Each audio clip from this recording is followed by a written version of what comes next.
Those Anglo-Irish Blennerhassetts, I try to picture it, a tall Margaret walking off the island in the dry season, when the water was low, crossing over the dry riverbed to get to the Virginia banks, just to eat breakfast with friends. I try to picture her knowing at 11, Harmon was the one, her only ever love, the educated man of law she'd leave her home for, cross the ocean with, travel to the frontier, build the finest, biggest home with, businesses, and create a family with. What matter, he, her uncle, she, his niece. Whoops. Oh my goodness. I try to picture their life in Eden, the sound of his violin wafting through the air, his leather-bound volumes, his telescope. She speaking fluent French and Italian, making red currant jam in the kitchen, riding her horse in her white-plumed hat, entertaining with music, poetry, and Shakespeare. I try to picture his arrival then, the charismatic charmer, Mr. Aaron Burr, a man so indecently handsome. He knew the language of a woman's flirting fan, sending the ladies into some state of rapture while raising funds for his Western expedition that President Jefferson called treason.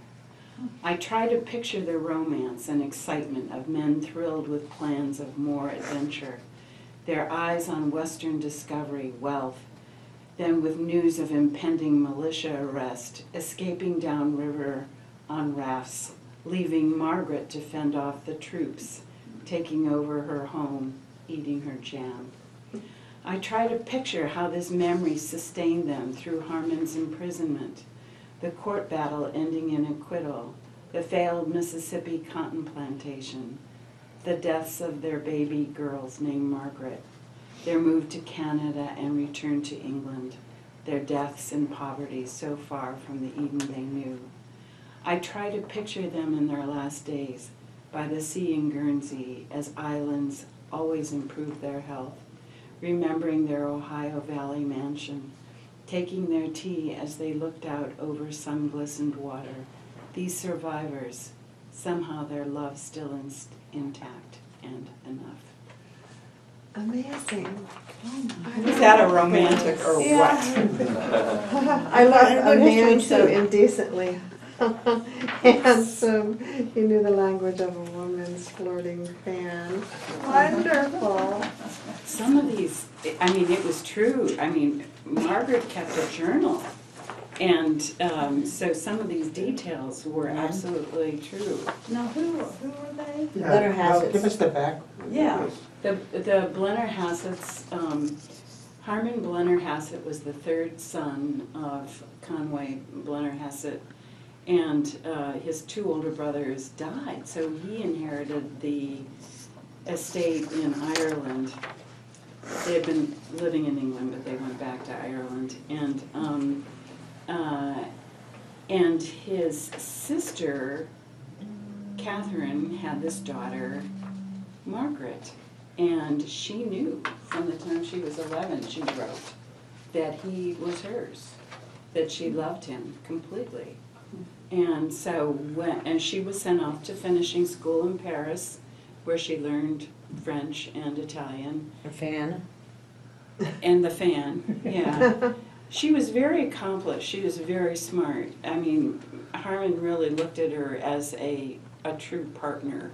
You know, he was educated in the law. He went to school in, I think, a Manchester Law School and Trinity in London, in Dublin, and he got his law degree there. And so he practiced law in Ireland before he came over.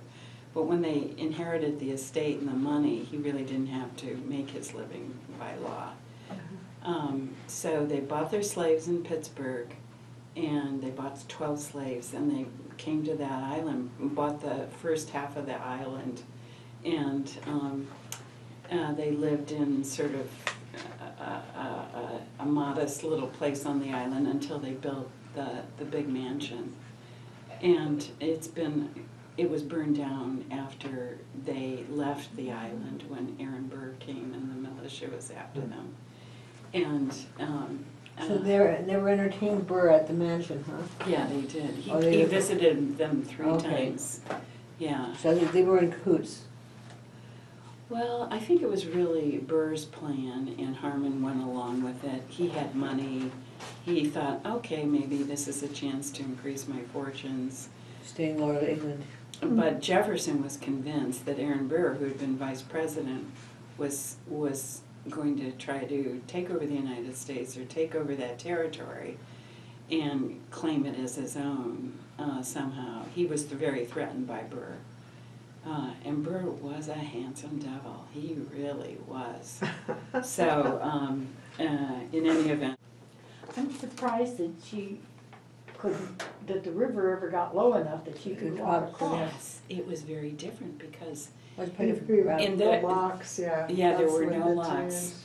yeah, and it would go dry at various Yeah. seasons. It's probably the wider channel. Of the river. Yeah, I know. to move. Probably the wider, deeper channels on the other side of the island.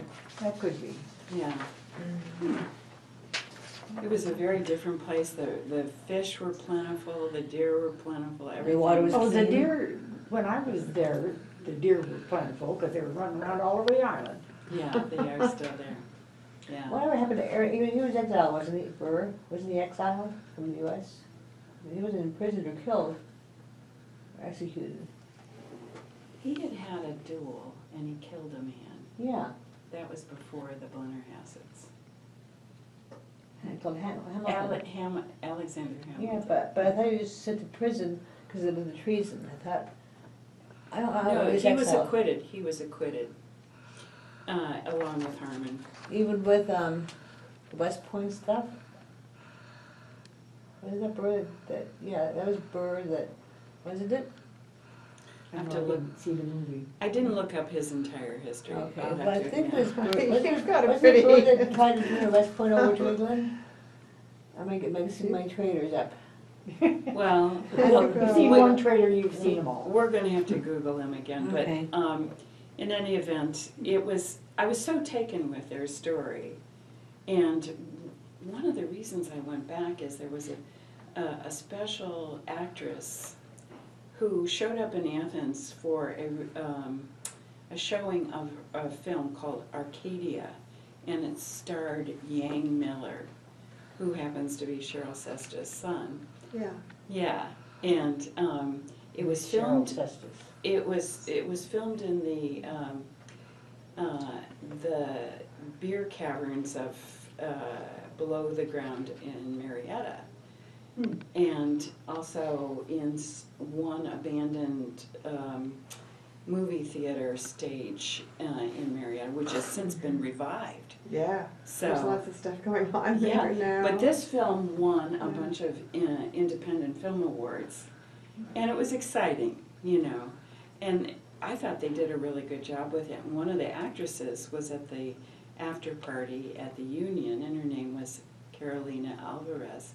And she said, by the way, I portray Margaret Blennerhassett in these special brunch performances throughout the summer down on Blennerhassett Island. Why don't you come someday? So I came with a friend, and she did such a beautiful job using some material from her journals to really flesh out some nice details. But she and Harmon really, truly had a love affair. I wonder, though, if their close relationship is why their daughters didn't survive. In reality, inbreeding takes more than one generation to get the bad genes together usually. I mean, unless they're previously carriers or something that would be obvious, you know. Inbreeding is But not, if there was something in the family that, some bad thing. And it then could have been, Would but have been, At that time, the aristocracy often wed cousins. brothers and sisters. It was Oh, not. yeah. it well, was look not- at the royal families of Europe. Europe, Yeah. where they were all carrying that hemophilia because they intermarried, and so everybody had it. And they're married for hundreds of years. I mean, it wasn't just, you know, now and then a thing. It was the right, that it was basically the expected thing to do. And I think that's one reason that Elizabeth I was such a good you know, a bright, capable person, is that she was out of that royal line of contamination, as it were. Well, no, inbreeding is one way of selective breeding, is a form of selective breeding, and even if you don't do brothers and sisters, it's still within the matrilineal line, and it strengthens, it can usually strengthen the good points, and then use them to outbreed after a few generations Well, of that. the government of Saudi Arabia has outlawed it because they were having too much trouble with the problems from inbreeding. Did you see that there's, in one of the schools, that they're demanding certificates of virginity of any woman that wants to attend that university? That hadn't been anything that I've covered in a paper. Well, it was in the dispatch yesterday, and I sort of said, oh my God. But one thing with these papers that I'm working on, several of them are about distance learning, where people can do all their college education The computer. on computer, and for these women who are housebound, it is opening up Well, that's all great. sorts of things for them, because they are On one allowed out page. there to intermix, and so they stay inside, and they're doing, the same thing is happening in Afghanistan. Well, that's good. I'm glad they're getting some of the comeuppance in, and they can talk better to the males then and thumb their noses at the Y chromosome. Absolutely. It was interesting, when I started this poem out, I was thinking, you know, what a pity. I mean, they had their mansion built and their life for only maybe about 8 years before Burr showed up and they had to leave it. And they never returned to it, ever. And I was thinking, how stupid on the one hand, and on the other hand, oh well, I guess that's life. But when I started writing this poem, I realized, you know, in the end, maybe it was enough that they just had their love. And there are no surviving children at all? No, there was a son Okay. that survived. Yeah. The Rose twins are just different ages? No twins. I think you did a wonderful That job is good. of doing just that, what you just said. I mean, like, taking over her home, eating her jam. You, all over, you're coming from the wide history, you know, And the and personal. then you're talking about the jam and the, you know, those And the more immediate intimate things were aspects of it. Yeah. just someone I tried lived to on that island. bring it personal again. Yeah, I think But you they did a did it in really good job slavery with anyway, that. huh? They didn't I liked it. free their slaves when they left. Chris. Yeah, me. The long dark night of the human soul. Betwixt dark and stormy night and green grown lilacs o, we amongst those who are more sensitive to planetary perturbations and can feel the heat death of the universe as a constantly encroaching cold, a slowing down of atomic plasticity, a growing stratification of self to layers of sedimentary history, presence, and potential. Oh, to make a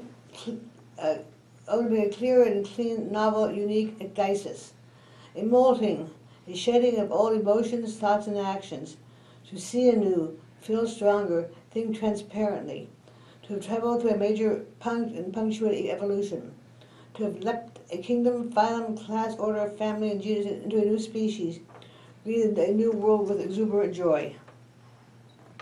Okay, are we doing that? Not, only the first thing are we doing right now. Which betwixt the dark and stormy night and green grow the lilacs. And then the aging of emotions, self, and somebody view the news uses this feel like it's been the same damn thing for eternity, or it'll be on for eternity the same way. Betwixt Donald Trump's. Are you saying there was probably a Donald Trump back when we lived in caves? And he's still around, probably. He's still playing caves too. There's an interesting series there has, at least on NPR, there was an interesting series on the TED Talks. about the Anthropocene, the period of time that humans have taken over. This is just like the different eras or phases of the earth, this is the Anthropocene when we have taken over.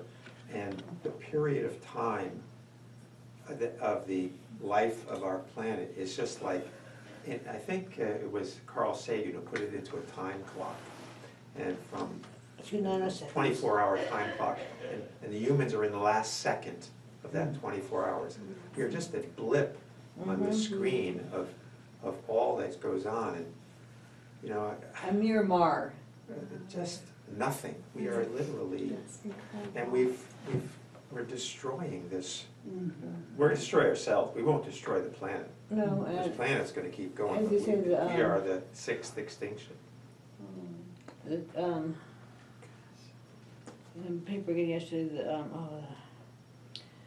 the itty bitty microscopic animals, the tardigrades, or something along that line, can withstand radiation, heat, freezing,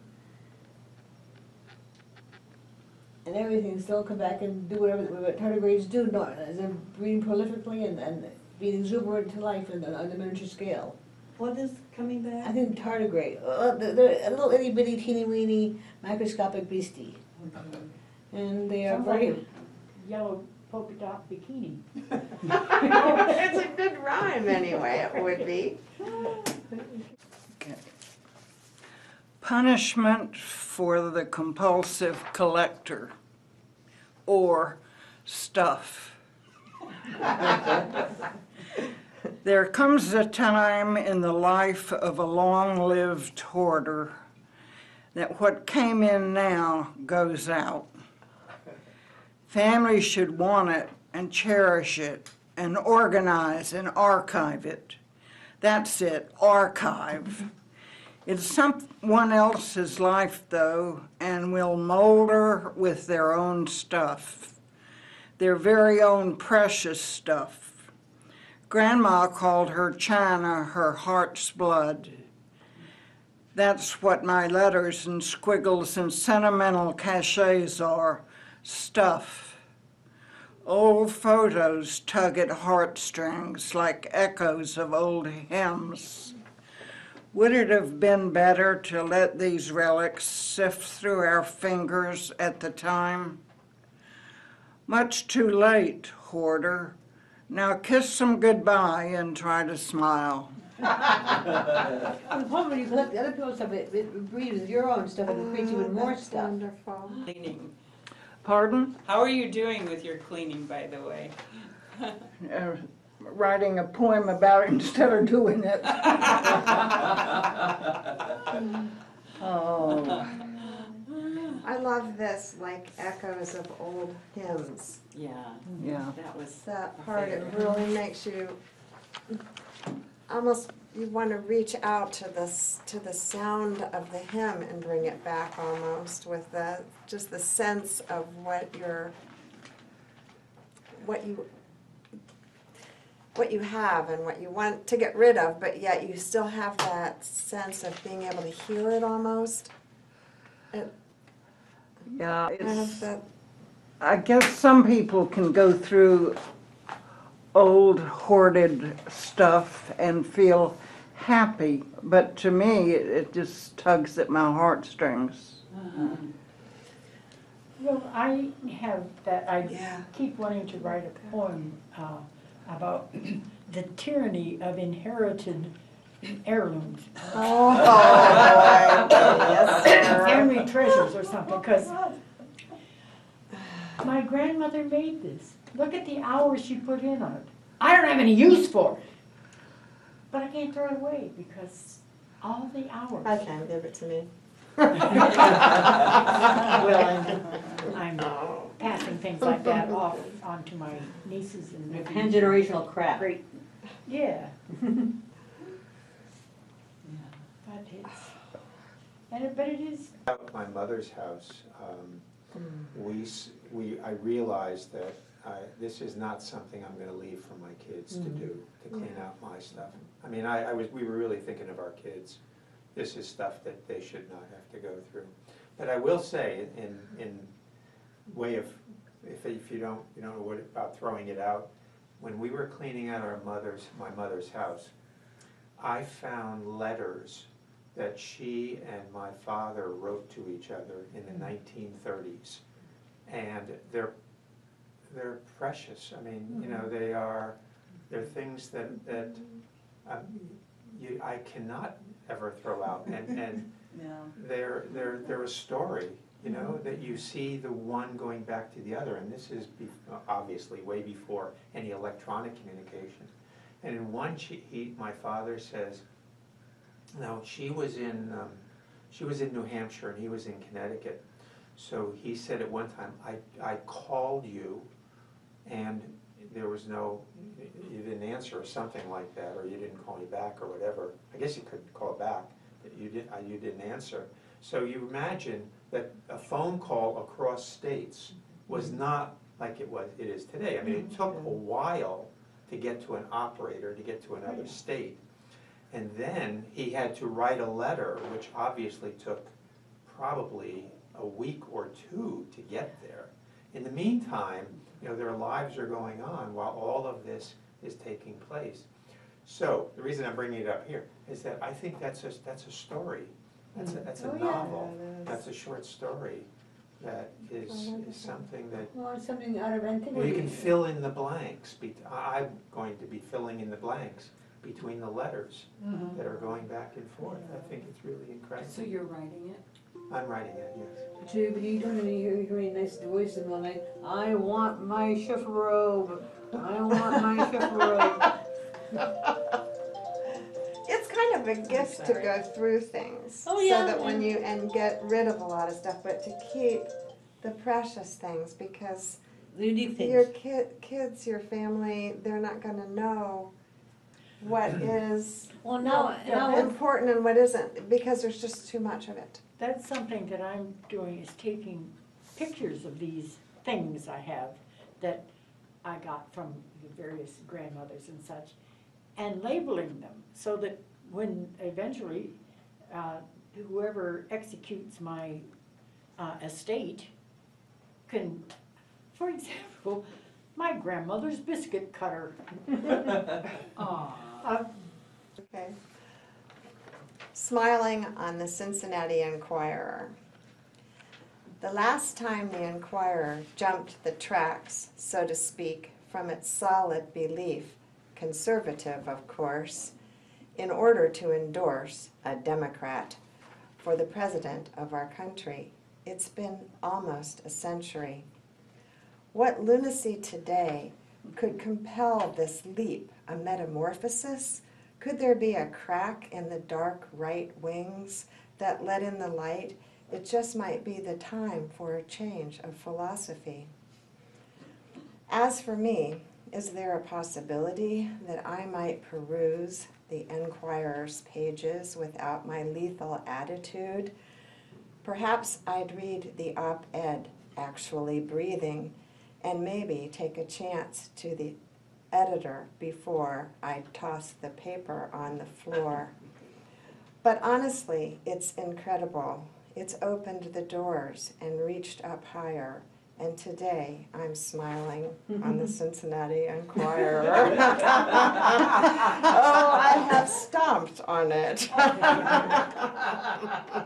They almost said nothing that I thought was not wretched Well, over that's many what you're now. It years. used to be a very good magazine, but now it's just a long diatribe against the perils of democracy. And I just, And my giant Catholic family, my husband's family. The rhymes are So so much great. news. Do they read it? Do they read it? Of course, yes. and are they shocked by the Republicans the and change the- that they're Quislings? There's a Quisling newspaper now? Yes, it was a shock for me, and it has actually sort of made my life so much better having to do with Trump. I mean, just seeing all of these newspapers endorsing, I don't know what kind of power they still have, probably not that much, but just to see that, like one after another, you know, they've been Republican endorsers for 100 years. And they're changing it. You know, two newspapers in Texas. I mean, I lived there for a while. I thought, what? Okay. So, okay. Chance. You asked me if I'd like to go dancing. Already you tapped like Gene Kelly up and down the steps to impress me. It was obvious I needed a bona fide dancing instructor. My friend talked up her jitterbug flair, even though she was a believer of the Church of the Nazarene, and there was a chance she could lose her moral inhibitions. She insisted on teaching me the devil's twists and swivels. I learned the basic routines with a bit of zing and vivacity. Thank goodness I could bump and move to a steady beat. I picked up the rudiments of foxtrot and the cha-cha-cha.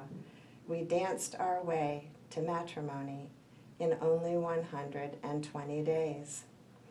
Years later, you confessed there was no chance, you said. I could never wed a woman who had no sense of rhythm. This is true, my husband. Well, he's a musician too. Yeah. Yeah, and this was my friend, I was her son's teacher. And she would have done anything for me. I didn't even know that this Nazarene thing was a problem for her. She just didn't even tell me until later. She said, you know, I wasn't allowed to do that, but I would do anything for you. Well, and she'd obviously done before on her own, that she knew how to do the dances. So She did when she was growing up, yeah. And then when she got married and she got into this. That's foolishness. What can I say? I just love how you pulled it together at the end there. I would never wed a woman. I like we danced our way to matrimony. Yeah.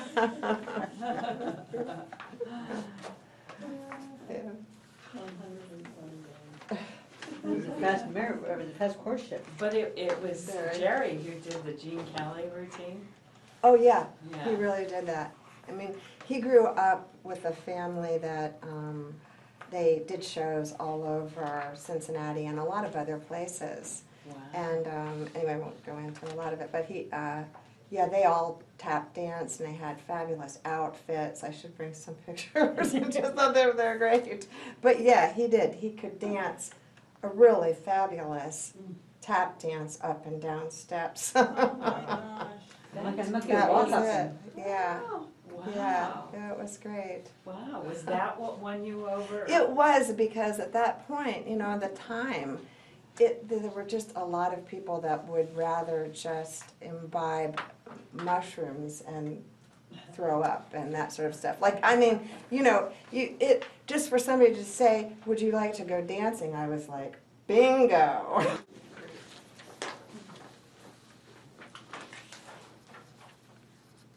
Caveat. Hours of rain, low-lying areas are under threat, fields are flooded, roads are closed, people cut off in rural areas, evacuation orders ignored. This is just the edge. The center of the storm is expected around 2 this afternoon. By nightfall, fallen trees will be everywhere, power lines down. Save yourself now. If you notice, the left hand reads hurricanes. Whoa. Oh, Wow. Amazing. Haiti, right now, isn't it? Yeah, Yeah. it's, Scary poem. Well, hopefully it'll come in and we'll get some rain from it, I hope.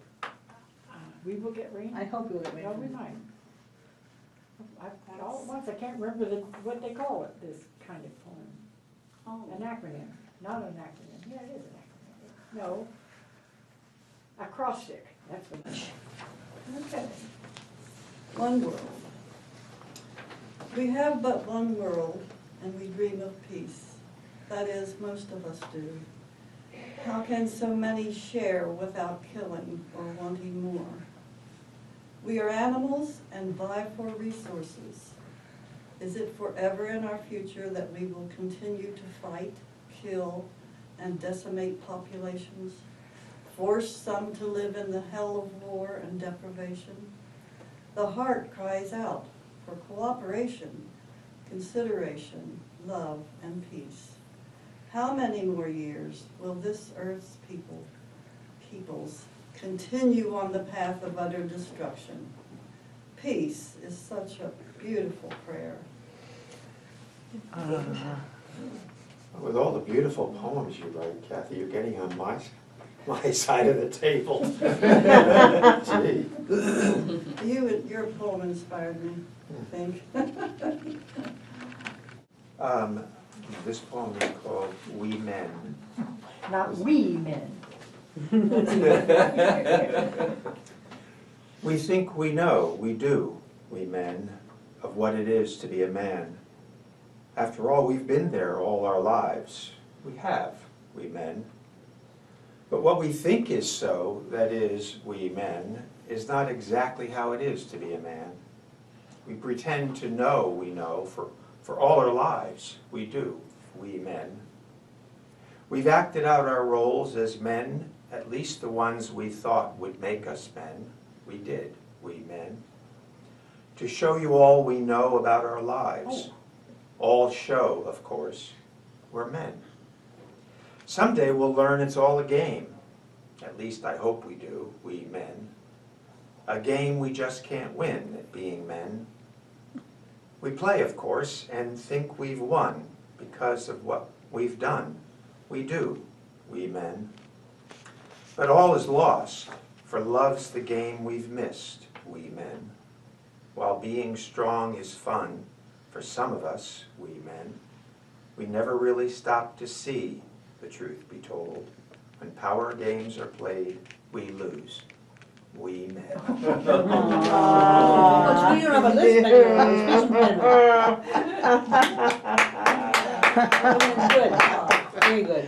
We men, that's neat. And it's been hard to This is. pronounce because all the was and all the W's and all of the. This is really remarkable. Mhm. This The already metering sounds of like it a was famous great. poem. Yes.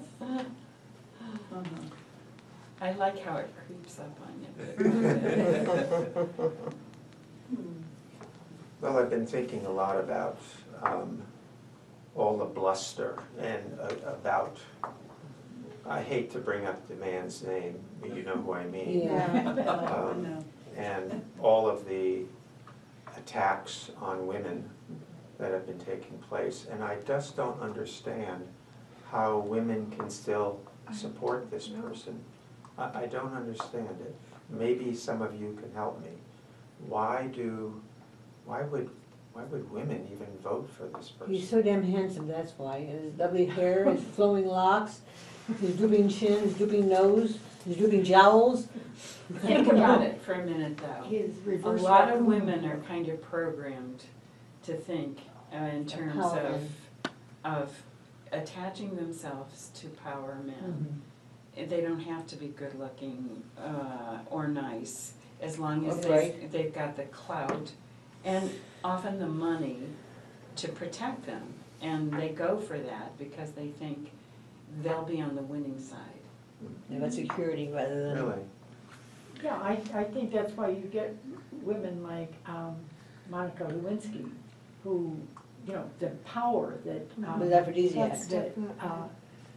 That Bill Clinton represented was really something that drew her. I don't know what she thought, but whether she really thought she would take Bill away from Hillary and, you know, have that power. I think it's just being that close to power is just. It's sexual for competition. some women, it's really an important thing. It seems to have been bred into the human race, that the Yeah. males go out and wage war, you know, and the women Stay home. There was But Amazon's some cut off women their are, breasts. are more warlike than men. Yeah. The female of the species is more deadly than the male, if you read Rudyard Kipling. Okay, He's got a whole poem to that effect. I don't have any difficulty in imagining that. Some women are masochistic, you know, want to kowtow to powerful men. And I guess if he projects power, he's the only one that can do it. Right. There's such a long history. Masculine, powerful, at least I wanted to be anyway. Yeah. And then as I got older, it came to, I came to realize that that wasn't getting me anywhere. You know, it wasn't what life was for me should be, was all about, the sense of power and control. So you were a shitty 6, huh? You were a shitty 6-year-old. A shitty 6? Year-old, yeah. So you said you were a little kid, you were bellicose and chest beating and, Not really that much, but, you Some know, of that it. was the role that I was striving towards. You know, that was the thing that I was supposed to be. And, we thought you were supposed to be. yeah. And if I wasn't, there was something lacking in me if I didn't get there. I remember, this is somewhat related to this, I think I may have even told this story. I was studying to be a priest also, and I went to, when I went to to go through the application process, I had to take a test, the MMPI, Minnesota Multiphasic Personality Inventory. And I was, after I took the test, I was brought into this room, a very dark room with this priest standing in front of me. And he started asking me these questions about my relationships with women and or girls, my relationships with boys and what I was all about. I couldn't figure anything out. What the hell was this all about? And I finally, after I says, can you ask me why you're asking me these questions? And he said, well, you scored the highest in femininity on the MMPI than anybody else who has come through here. And well, that shook me up. It really shook me up. You know, what is, so I was smart enough to go do some research on what femininity is and what masculinity is. And it took me a few years, but I finally realized that I was very proud to be a very feminine male. That there's a lot of very, very positive things in what the MMPI was measuring, such as nurturance, caring, sensitivity, loving relationships, all these things that come out in the femininity scale of this test. So that was, I think, the beginning of my evolution of what, and I saw those as values instead of things to be avoided. Now did the priest say you are not a good candidate for the priesthood then, or is there any? That was the question. I mean, that they admitted me, but that was a question that, you know, they didn't want, of course they had, who knows what they Exactly. had in there to begin with. But they were questioning whether I should be in there because I was very feminine. Well, no, if anything, that'd be better for the priesthood than a real macho, chest-beating blowhard. We've had enough of those power-hungry prelates that we need. Anyway, I wasn't in the priesthood very long. Were you ever in seminary? I Jerry was was in the like seminary, yeah, 16 and then I years, so he the was. seminary. He was dedicated, 16 years, wow. That was all during the 60s, and he couldn't. Yeah. What got you out though? I was seeing a girl on the side. Good decision, though. Yeah, that probably would be a telling error. I hope you went back to that priest and said, I had enough testosterone. The seminary was a very confining place. Oh my As you- gosh. It's very, very, very rigid, and even the thinking, I mean, that was really, in addition to the fact that I was, that's a long story too, about how I met this lovely young lady. But it's very confining in the way one thinks, you know, where it's that you're just told to think a certain way and Yes, believe a certain way. and obey. And obey. Obedience was very, very. There I go. That would have been the hardest. Harder than chastity. Seminary, I resigned my teaching position, you know, a discharged teacher in seminary. I don't connect very well. But anyway, it was a move. And then when I resigned teaching, I said, you know, you could be working at a gasoline pump. Why don't you just do what you are prepared to do, is to teach. So I asked for a part-time teaching position. They placed me in a special ed school. And there I saw that I needed to serve kids, families, fellow teachers, society in our acceptance and support and growth of kids and persons with disabilities. And now I recognize disabilities as that we all are getting there. Yeah, So- that's true. So that's how I transitioned from seminary into another career, which didn't seem to connect, but it was a calling. Wow. This Reasons Why We Square Dance, I think I shared it with you once before. I don't remember. I I couldn't don't- find it. I don't think so. I don't Okay, think, you okay. did something about square dancing, but it wasn't this. Okay. Okay. I'm thinking about this because we had a new square dance class that started last night. It's pretty phenomenal. There were 6 squares. I mean, that's That's a lot of people. right? And one time, there may have even been a 7th square. But I'm writing this for them, but also for you. Reasons why we square dance: to challenge, to grow, to strengthen our brain, to be a bigger brain with better brain connections, to make more meaning in life, mightier memories, mindful mentoring, milder mood, coordinated motor movements, and to create congenial cooperation, considerate caring, cheerful joy, and to live in pursuit of purpose in our lives, to enjoy laughter and levity, to achieve longevity, to satisfy our needs for fun, food, fellowship, friendship, to regain and maintain function of our brain, our mind, memory, mood, mobility, agility, and our longevity, to regain and retain our balance, to attain attentive hearing of the cause, to detain our feelings of woe, to sustain our health and hope for a good life, to again and again dance forward and onward.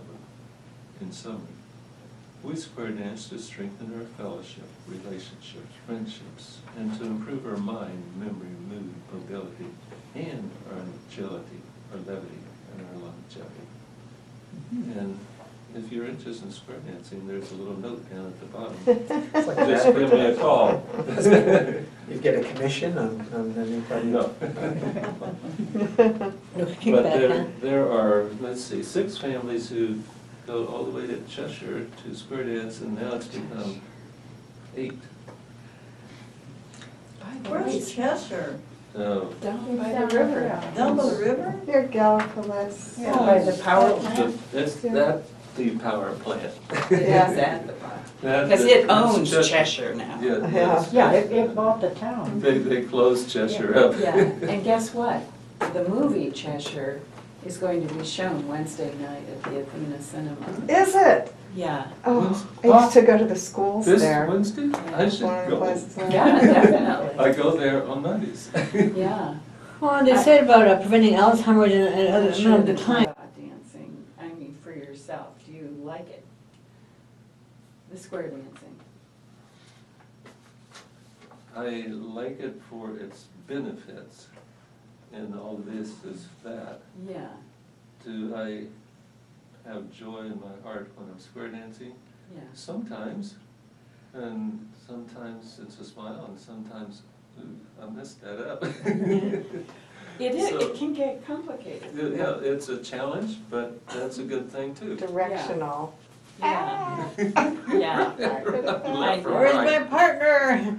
Even, like even Mope if you're a and great Hope. square dancer, you're dancing with people who might not know how to square dance. Yeah, So and it's always, that's part of the challenge, That's a is to lot. how to be humane and caring and helpful and encouraging to those who are struggling. yeah. When, up until I was 14, I went to this very small school, and we were out in the middle of nowhere, and at noontime, that's what we would do, we would square dance. And, In the sixth Yeah, we grade. yeah, we had a, go to the cafeteria for lunch, and then we'd go into the gym, and we square danced in the, the evenings, the school would have square dances, and so I know all about Our Man Left and Do-Si-Do and all that kind of business. Yeah, bow to your partner. Right, right. Now, Yellow Rock is the best part. The what? Say that That again? must be something new. Yellow Rock is a direction for you to express your appreciation to another person with a big hug. Well, we didn't do that. It'd be enough to keep me from taking you up on this thing. And I don't like being hugged by people. Well, when that happens, you just put up Okay. the, especially when it's another guy. That makes me wanna hug you, Patricia. I really have trouble with all this hugging that goes on. I have a friend who Everybody's different. who hugs total strangers. And I keep telling him, Richard, because you hug everybody, it doesn't mean anything if you hug me. It's like when if you write everything in capital letters, you can't emphasize anything, because it's already all. There's always bold. And so it just doesn't mean anything to me, so please don't do it. Keep your cooties to yourself. Well, I don't worry about his cooties, but. But what about the outfits and those spinning skirts? Oh, yes. Come Okay, on, I can do that. absolutely. Oh, yeah. I might be going the wrong way, I'm but all I in can favor of square spin. dancing, I just don't want to be Yellowstone or Yellow Rocked or whatever it is. Damn it. I'll keep my hands to myself, you keep your hands to yourself. And the apparel is open, you don't, most women wear slacks these days. Yeah, I think it's. Oh, Well, they're no, probably- no, what? You need You the have skirt. to have these skirts Well, that go that's when you're performing. shoo. Not when you're just No, dancing. it's the whole thing. Nobody will even see your feet and where to put them next. That's right, no, I'm with What? Robin on that, Impossible. yeah. And, I- and I've really got this. preferably with a big flouncy slip underneath it. Right. Absolutely. With ruffled. Right. Crinoline. Lots of slips Yeah. on this. Yeah. Starch. Yeah. We, we have those in You our t- house. Okay, They are available, Oh. they're an option. okay. Well, What's the I'd book, rather- Ruth? This is Big Magic by Elizabeth Gilbert. And I brought it today because, I'm gonna be doing NaNoWriMo. Sounds like a rhinoceros. NaNoWriMo, National Novel Writing Month. Oh, you're gonna write. And for the 30 days of November, have you heard of this? no. Yeah. Oh, I thought for sure everybody knew about it. You write, the goal is to write 50,000 Oh, words, that's it. Whoa. which is something like 1,678 words a day or something if you want to break it up per day. But there's a website and it is international and people just go to town writing and you submit, you put your name on the website so they know you're participating and they give you all sorts of hints and things to sort of prepare, but you're not supposed to start writing until November 1st. So, believe me, it's on my mind constantly. What is it called again? National what? NANOWRIMO. N-A-N-O.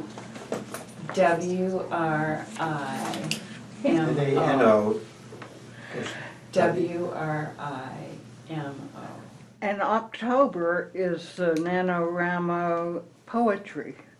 They write poetry every day, a poem every day for all of October. Gosh, I didn't know that, Nan. That's interesting. I didn't know it till it was already in October. Yeah. But this is only the 4th. Yeah. Can't you go back? No. So we could You do can't go that backwards. too. How do you access that one? Pardon? How do you access the one about poetry? I guess I'll Just send go you to the the, website. Go to the NaNoWriMo.com website and it will tell you. yeah, they'll probably have it. But the crazy thing, I love Elizabeth Gilbert so much. She believes that ideas have life to them, and an idea can come to you, and if you use it, it will deliver. But if you put it on hold for too long, it will go to someone else, literally. And you'll never ever have that idea again? Just about. You carry these grudges. Just about. Let's see here.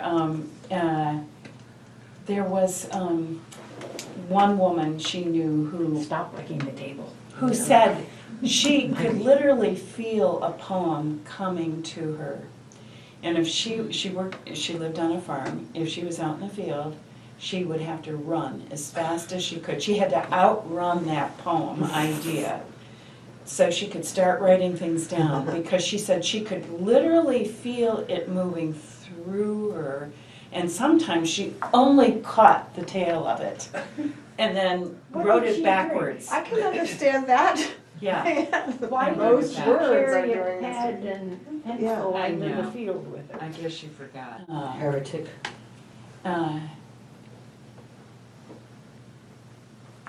What was this? Well, and I'll read you this one first. This was Seamus Heaney.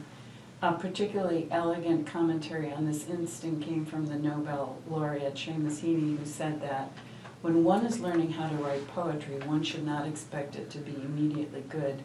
The aspiring poet is constantly lowering a bucket only halfway down a well, coming up time and again with nothing but empty air.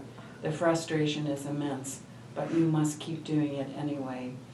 After many years of practice, Heaney explained, the chain draws unexpectedly tight, and you have dipped into waters that will continue to entice you back. You have broken the skin on the pool of yourself. Wow, I know. what a vision. So, and then this is followed by the shit sandwich. Where in order, and by the way, she makes no bones about it, inspiration, she has had moments, she said, in fact, she believes genius is more like a poltergeist that comes into your life at moments, and it doesn't reside continuously in any one person. So you can have genius moments, but it doesn't necessarily mean you are a genius. And the truth is you've got to sit down and do your work and constantly provide the environment for which genius to want to appear. And part of that is eating the shit sandwich. The rejections, the failures, you know, the lack of publication, the lack of money for anything you might spend a lifetime writing, you know, any of that. But she tells a fabulous story about coming up with this idea for writing a story about South America. She was down there at one point, and there had been people working on a highway project into the jungle, and they had not calculated the rains that come to South America. And they had to abandon the project for a while because it was just too muddy. So they decided they'd come back when the season was over. When they came back, all their enormous earth-moving equipment was totally gone. Totally sunken into the mud, completely. So that's when she got the idea, I'm gonna write this story about South America. And it was going to involve an American woman who lived a very calm, contained life and was secretly in love with her married boss. Okay. And his ne'er-do-well son gets involved with a project down in South America, and something goes awry. And the father, the boss, sends his gal Friday down, the young woman, and she goes down to resolve the problem. Well, Elizabeth did research on South America, but life happened and other projects came up and things occurred in her life. She couldn't finish the book. She set it aside.